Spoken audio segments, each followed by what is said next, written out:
A primeira coisa que a gente precisa ter em mente quando se fala em filmes de animação de grandes estúdios norte-americanos, Disney, Pixar, DreamWorks, Illumination, enfim, é que esses filmes, ao invés de serem voltados exclusivamente para o público infantil, como se costuma imaginar, são obras voltadas para a família.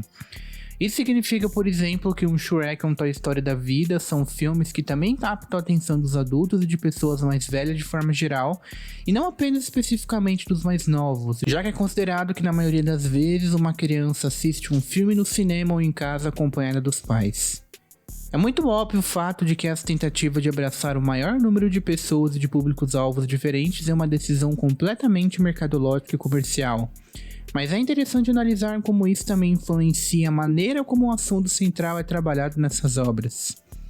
Temas como família, união, amizade ou amadurecimento são bastante presentes em qualquer animação da Disney ou da Pixar, principalmente se dando conta de que vivemos em uma sociedade ocidentalizada onde essas temáticas são universais. E é justamente por serem universais que elas acabam compondo um senso comum comercializável pela propaganda e pelo marketing. Então, dando um exemplo muito simples, um filme da Disney sobre união familiar, que em sua essência é um produto de mídia comercial, tem praticamente o mesmo efeito que algum comercial de Natal da Coca-Cola ou alguma propaganda genérica de margarida. Uma produção da Disney, assim como um comercial de alguma grande marca, tem menos o objetivo de criar uma abordagem artística deste tema e mais reforçar o senso comum e inconsciente coletivo que a sociedade possui sobre ele. A grande questão é que isso também se torna verdade mesmo quando o assunto central de um filme de animação é um assunto considerado politizado ou carregado de algum tipo de teor social, por mais ínfimo e insignificante que ele seja. Uma animação que fale, por exemplo, sobre relações de trabalho, meio ambiente, autoritarismo, liberdade ou padrões de beleza, acaba tendo uma abordagem muito parecida se essa mesma animação falasse sobre família, união ou amizade. Não apenas porque muitas vezes esses dois tipos de temáticas têm alguns pontos de encontro, como acontece nesses exemplos que estão aparecendo aí na tela, mas também porque esses assuntos considerados politizados e carregados de crítica social também são tão universalizados dentro da cultura pop que acabam perdendo seu caráter político e ideológico e passam a ser meramente mais um senso comum comercializável. Afinal, ninguém ousaria, por exemplo, discordar que é importante defender o meio ambiente ou acabar com a pobreza, da mesma forma que ninguém discorda que é importante proteger a família ou pregar o amor. Uma característica bastante visível em pautas de caráter político nas animações que abraçam todo esse tipo de universalidade e senso comum que é perpassado no mundo do marketing, este que por si só é uma ferramenta da ideologia capitalista liberal, é a mais completa despolitização dessas pautas para reduzi-las a uma questão meramente individual e moralizante. Essas obras sempre apresentam uma típica narrativa de herói versus vilão, uma batalha entre valores humanos e inumanos, onde o tema sobre política, meio ambiente ou sociedade é apenas um cenário para essa luta entre bem e mal.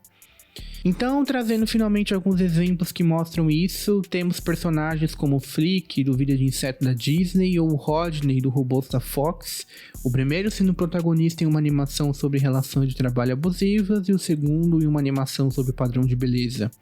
Dois jovens que exalam ideais de criatividade, inovação e modernidade, que combatem vilões como o Hopper e o Hatcher, esses representando autoritarismo, ganância e violência.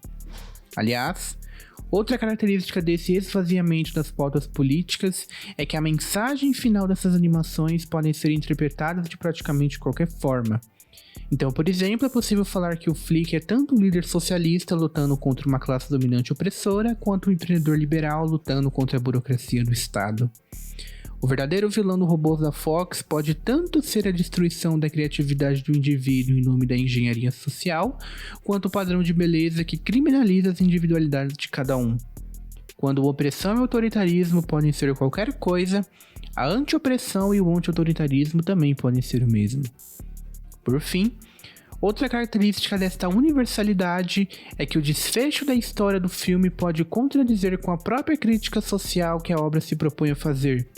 E para exemplificar isso, vamos trazer agora uma animação um pouco menos conhecida. Quem foi criança nos anos 2000 como eu provavelmente deve ter assistido ou pelo menos ouvido falar do Sim Florestas, um dos filmes da DreamWorks que não conseguiu competir em meio a um estúdio que fez Shrek e Kung Fu Panda. Basicamente mostra esses animais que vivem em uma das poucas áreas arborizadas de uma cidade urbana e que descobrem um padrão de consumo moderno dos humanos. E ao contrário do que sugere o título, que foi porcamente traduzido aqui para o português, o filme é menos sobre desmatamento propriamente dito e mais sobre o contraste entre o mundo animal e o mundo humano. Inclusive, o título original do filme é Over the Hedge, ou seja, além da cerca ou através da cerca, fazendo referência direta ao muro verde que separa esses dois lados.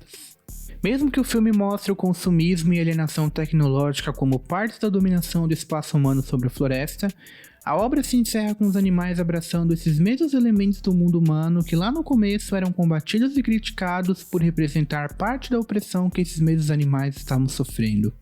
O Vincent, o exterminador e a presidente da associação de vizinhos não são os antagonistas do filme por serem símbolos do desmatamento, do consumismo ou da força opressora que invade o espaço privado dos animais, mas simplesmente porque eles são vilões gananciosos e perversos. Ou seja, o verdadeiro mal a ser combatido aqui não são essas questões políticas e ambientais que afetam a condição material do grupo, mas questões de caráter ético-moral que ferem algum tipo de ideário cristão de amor, amizade ou família. Com tudo isso, a grande reflexão que quero trazer aqui antes de encerrar o vídeo é: o que realmente significa falar de política? Muito obrigado por terem chegado até aqui, eu espero que vocês realmente tenham gostado do primeiro vídeo de 2023. Esse ano vamos ter algumas novidades, vamos trazer algumas coisas novas aqui para o canal, então se ligue que vai ter coisa boa. De qualquer forma, muito obrigado por acompanhar esse projeto aqui no YouTube. Lembrando que aqui na descrição eu vou deixar os links de compras de livros, HQs, graphic novels, mangás, e esses links ajudam muito o Anti-Herói a continuar esse trabalho, então dê uma olhada aí, por favor. Meu nome é Vinícius e esse é mais um vídeo do Anti-Herói, um projeto de vídeo ensaio do YouTube. Se inscrevam, curtam, ativem as notificações, todo aquele clichê do YouTube e até mais.